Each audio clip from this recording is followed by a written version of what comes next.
আর একা একা আল্লাহর কাছে সাহায্য চাচ্ছিল যে ওর অনেকগুলো টাকার প্রয়োজন, ও নাকি অনেক অসহায়, ওর উপরে অনেক দায়িত্ব। এটা আমি সহ্য করতে পারিনি।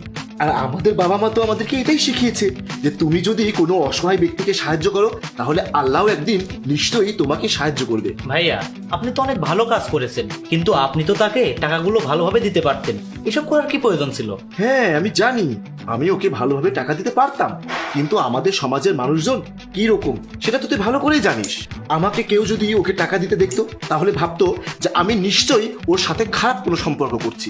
আবার ওই মেয়েটাও ভাবতে পারতো যে আমি ওর সাথে খারাপ সম্পর্ক করার জন্য ওকে এতগুলো টাকা দিচ্ছি। ও ভুল বুঝতো আমাকে, সেই জন্যই এত কিছু করা।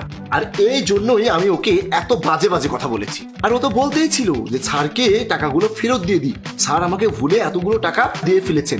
আমি ওর সব কথাই শুনে ফেলেছিলাম, সেই জন্যই ওকে আমি একটা কথা বলারও সুযোগ দিইনি। আমি ওকে মিছে মিছে অনেক ফালতু কথা